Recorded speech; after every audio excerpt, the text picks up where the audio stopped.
अध्यक्ष महोदय, नगर विकास खात्यावर बोलत असताना लुटालूट हा एकच शब्द योग्य रीतीने वापरला जाऊ शकतो।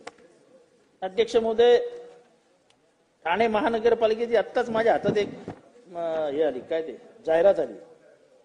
ठाणे महानगरपालिके क्षेत्रातील धोबी अळी, चरई, दगडीशाळा परिसर, खारकरळी, महागरी, गवळीपाडा, खानसाळ, कडवा गल्ली, अध्यक्ष महोदय मी तुम्हाला पाठवतो आणि तुम्हाला घेऊन जातो। हे सगळे रस्ते कॉन्क्रीटचे अजूनही आहेत, हे सगळे रस्ते कॉन्क्रीटचे झालेत। मग परत फेरनिविदा कशाला मागवली? आता ह्याच्यातलं सांगू, आता एक बातमी उघडकीस आली आहे की गेल्या 5 वर्षात ऑडिटच झालेलं नाही। करोडो रुपये ठाणे महानगरपालिकेत आले, त्याचा हिशोबच लागत नाही। मग 18 लाखाची वळवी काढायला बजेट हे आले, टेंडर आले की वळवी लागले आमच्या फाईलला, तर ती वळवी काढायला 18 लाख रुपयाचं टेंडर आहे। वळवी नाही, वळवी यांच्या डोक्याला लागली आहे आणि वळवीमुळे अख्खा महाराष्ट्र खाल्ला जातोय। अध्यक्ष महोदय, आपल्याला माहिती आहे की स्टँडिंग कमिटीचं महत्व काय। आपण तर महानगरपालिका चालवणारी माणसं आहात, तुम्ही मिस्टर प्रभू, मिस्टर शेलार, महापालिका कशी चालवायची बोटावर हे सगळं तुम्हाला माहिती आहे। आता तुम्ही मला सांगा अध्यक्ष महोदय, स्टँडिंग कमिटी नाही तर हा अधिकार कोणाच्या हातात गेला? म्हणजे आयुक्ताच्या मनात येईल ते, आणि त्याला फोन कुठनं येणार? इथल्या 6व्या मजल्यावरनं। झालं टेंडर ओके, हा ओके, तो ओके, भ्रष्टाचार होऊ दे नाही तर वाटेल ते होऊ दे, चेकच नाही। 5 वर्ष स्थानिक स्वराज्य संस्थेच्या निवडणुकाच नाहीत, ही एक धक्कादायक बाब समोर येते। अध्यक्ष महोदय, आपल्याला लाज वाटली पाहिजे। MMRDA आपल्या पालिका क्षेत्रातलं सर्वात श्रीमंत संस्था होती, आज आपल्याला त्याच्यासाठीही सपोर्ट सिस्टीम तयारी करावी लागते। पैसेच गायब झाले MMRDA मधनं, आणि MMRDA भ्रष्टाचार करतं असा आरोप मुंबईतनं कोणी केला नाही, युरोपमधनं झाला। आणि युरोपमधल्या राष्ट्रांनी आपल्या पंतप्रधानांना आणि डिप्लोमॅट्स थ्रू भारताला कळवलं की आमच्याकडे पैसे मागितले आणि पैसे घेतले। MMRDA कडनं ही अपेक्षा, आणि त्याच्यावर चौकशी वगैरे काय लावायची? काय नाही, लक्ष पण नाही। अध्यक्ष महोदय, आमच्या इथे एक नवयुगा नावाचा कॉन्ट्रॅक्टर आहे। हा नवयुगावाला मग कोण? तर मध्यंतरी माहितीये एक ते बांधत होता बोगदा, तो बोगदा मध्येच कोसळला आणि 50-60 लोक मध्ये अडकली।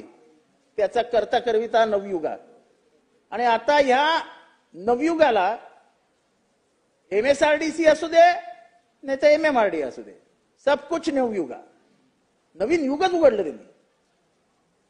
कुठलीही परमिशन नाही आमच्या इथल्या कोस्टल रोडला।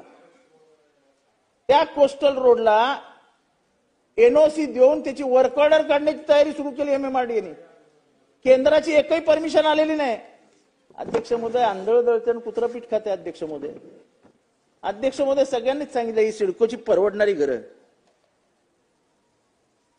आर्थिक दुर्बल आणि असे अल्प उत्पन्न गट वगैरे वगैरे वगैरेंसाठी घर आहेत। घर कितीला माहितीये का अध्यक्ष महोदय? 72 लाखाला एक घर, परवडणारी घरं 72 लाखाला। आणि 72 लाखाची घरं विकण्यासाठी म्हणून आपण 400 कोटी रुपयाची जाहिरात केली। 400 कोटी रुपयाची जाहिरात म्हणजे भ्रष्टाचाराच्या सगळ्या परिसीमा आपण उलंघून टाकलेल्या आहेत। अध्यक्ष महोदय, ही घरं विकलीही जात नाहीत। ज्यांनी बुक केली आहेत ते आमच्याकडे येत आहेत की आमचे पैसे 1.5 लाख रुपये अडकलेत, ते परत घेऊन द्या। सिडको तेही द्यायला तयार नाही। पण अध्यक्ष महोदय, याला न्याय कोण देणार? हा जो भ्रष्टाचार वाढायला लागलाय हा थांबवणार कसा आपण? अध्यक्ष महोदय, मी एक भ्रष्टाचाराचा नमुना सांगतो। मुंबई महानगरपालिका एकूण 227 पैकी 110 भूखंडांच्या भाडेपट्ट्यांची नूतनीकरणाची कारवाई झालेली। आता आपण मुंबई महानगरपालिकेचे हे योग्य आहे का? याच्यात भ्रष्टाचार नाही का? हा नूतनीकरण करायला तुम्हाला किती वेळ लागतो या भूखंडांचा? पण करायचंच नाही, फक्त पैसा पैसा पैसा पैसा। भ्रष्टाचाराने पोखरली गेली आहे मुंबई महानगरपालिका. आणि आम्ही काम करतो असं सांगून तुम्ही मुंबई महानगरपालिका लुटून टाकली, त्याचे असलेले डिपॉझिट सुडवून टाकले. अध्यक्ष महोदय, मुंबई महानगरपालिकेवर जी परिस्थिती आली आहे त्या परिस्थितीला कारणीभूत सरकार आहे. आणि या सरकारने जे स्थानिक स्वराज्य संस्थेचे हाल केलेत ठाण्यामध्ये आम्ही बघतो साहेब, कंट्रोलच नाही. इथनं फोन आला दे टेंडर, तिथनं फोन आला दे टेंडर. अरे काय लावलंय काय? लोकनियुक्त प्रतिनिधी असली तर थोडासा अंकुश असतो, पण तो अंकुश असूच नाही. फक्त 6वा मजला आणि कमिशनर यांचा हॉटलाईन असावी अशी इच्छा असणाऱ्यांना ही निवडणूक नको आहे. पण त्याच्यामुळे नगरीचे हाल होत आहेत. अध्यक्ष महोदय, सगळ्यांनी पाण्याचा प्रश्न उचलला. पाण्याचा प्रश्न फार गंभीर होत चाललाय. आपण मोठे मोठे रस्ते बांधतोय, मोठे मोठे पूल बांधतोय, मोनोरोल, मेट्रो रेल, अमुक रेल, तमुक रेल. लोकसंख्या वाढणार आहे, पाणी कुठून आणणार आहे? आपलं प्लॅनिंगच नाही पाण्यासाठी. ठाण्यामध्ये तर तुम्हाला भीक मागावी लागते एक एक एजन्सीकडे जाऊन. कधी MIDC कडे मागावी लागते, कधी स्टेम कडे मागावी लागते. पण कोणीही लक्ष द्यायला तयार नसतं. पाण्यासाठी वणवण फिरावं लागतं ठाणेकरांना. आणि वाईट ह्या गोष्टीचं वाटतं की 2.5 वर्ष याच ठाण्यामध्ये आमचे मुख्यमंत्री होते. त्याला मुख्यमंत्र्याचं जर चुटकीसारखं काम होतं, जर ते 2300 कोटी रुपयाचं कचऱ्याचं टेंडर काढू शकतात तर 2300 कोटी रुपयाचा डॅम पाठवू शकत नाहीत. आमच्या इथे अध्यक्ष महोदय 2300 कोटी रुपयाचं कचऱ्याचं टेंडर काढलंय. 2300 कोटी रुपयाचं. आमच्या इथे कचऱ्यात सर्वात जास्त भ्रष्टाचार होतो. अध्यक्ष महोदय, डम्पिंगला जागा नाही, कुठेतरी टाकायचं, आग लागायची, आग लावायची. प्रदूषणाने पूर्ण ठाणे शहर वेढलं गेलंय. त्याच्यावरती कोणीही काहीही बोलायचं नाही, कारण का काही उपायच नाही, काही करणारच नाहीयेत. अध्यक्ष महोदय, हे मला एक अजून लक्षात आणून द्यायचंय, ते म्हणजे ठाणे, कल्याण डोंबिवली या परिसरातली वाढलेली अतिक्रमण. अध्यक्ष महोदय, कशाला कायदे करतो आपण? आपण बसून इथे कायदा केलाय ना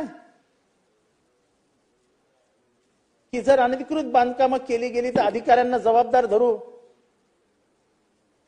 कुठल्या अधिकाऱ्याला जबाबदार धरलं? मी आत्ता नावं देतो. 60 बिल्डिंगी पाडल्या गेल्या. 60 बिल्डिंगी. प्रत्येक बिल्डिंग मध्ये 30 कुटुंब धरा. 200 कुटुंब रस्त्यावर आली. सगळ्या अधिकाऱ्यांनी पैसा घेतलाय. बिल्डरनी सगळ्यांना पैसे दिलेत. कारवाई कोण करणार? गरिबांनी फक्त काय असंच म्हणायचं? गरिबांबद्दल प्रेमच नाही हो. अरे कमीत कमी ती अनधिकृत बांधकामं थांबवा तरी. दिवसा ढवळ्या बांधतायत आणि तुमचे अधिकारी सहभागी आहेत त्याच्यात. रस्त्यावरती बांधकाम आहेत. मी स्वतः पत्र दिलेत, स्वतः. पण कुठलीही कारवाई करायला कोणीही तयार नाही. करतो ना. आयुक्तांना भेटतो, आयुक्तही लक्ष द्यायला तयार नाहीत. कारण का सब तेरी भी चूप मेरी भी चूप. अध्यक्ष महोदय, हे अतिक्रमणाचं फार गंभीर प्रकरण आहे. रस्त्यावरती बांधकामं व्हायला लागली आहेत. एकीकडे आमचे मुख्यमंत्री साहेब म्हणतायत आपण जेवढे पण डीपी रोड आहेत तेवढे उडूया. कसले उडूया? 10 बिल्डिंग बांधल्यावरती त्या डीपी रोडवरती कशी काय ते उघडलं जाणार? अध्यक्ष महोदय, हे SRAचं एक प्रकरण मला निदर्शनास आणायचं, फार सिरियस आहे. अध्यक्ष महोदय, आपण अनेक वर्ष मुंबईत काम करता. SRA मध्ये परमनंट स्टाफ घ्यायला परमिशन होती? माझ्या अंदाजाने SRAचा कायदाच नव्हता आणि परमनंट स्टाफ घेण्याचा अधिकारच नव्हता. अचानक काय सूत्र फिरलं माहित नाहीत, पण 15 अधिकारी अचानक परमनंट झाले.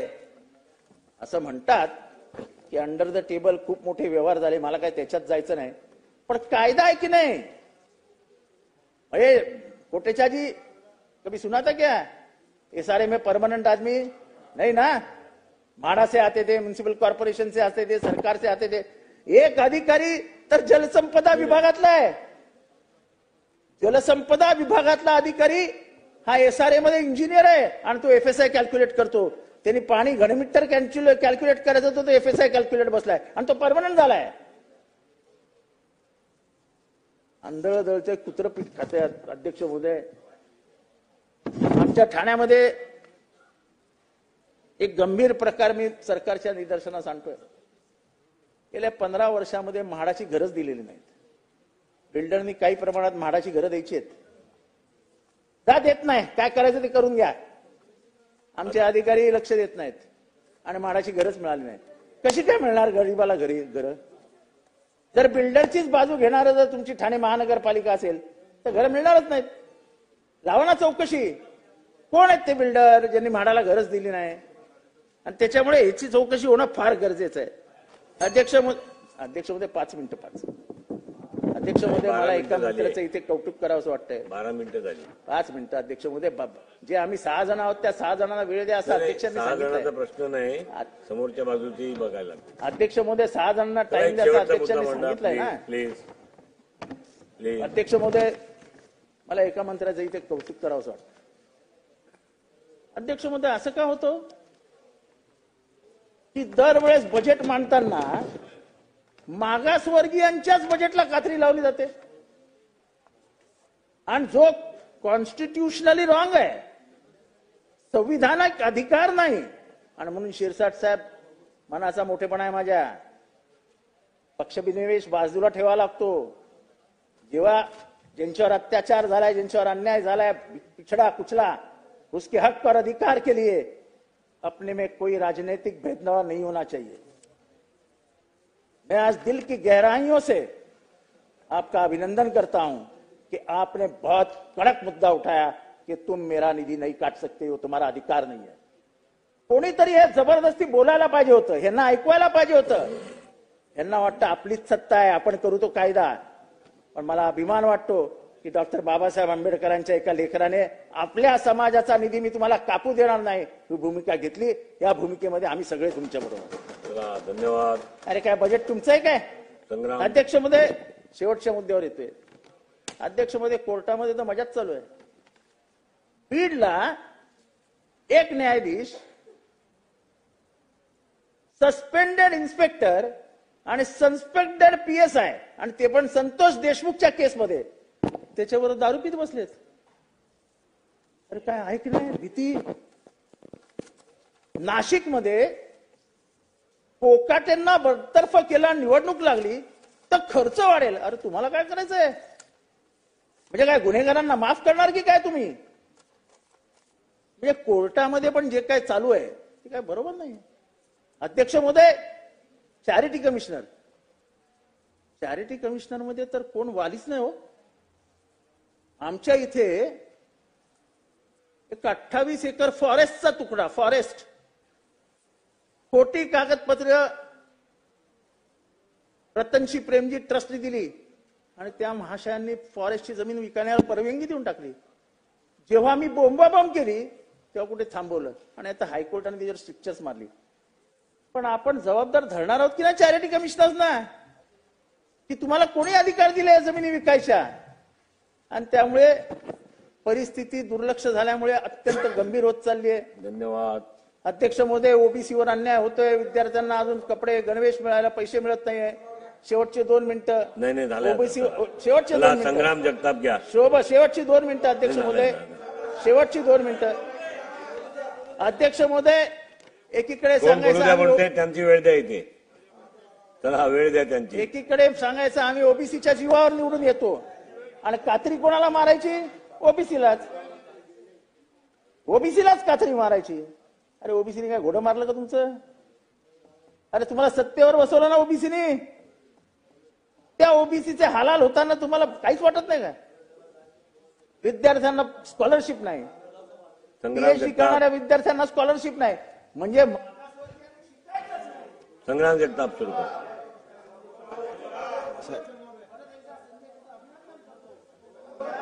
बस संग्राम जगताप.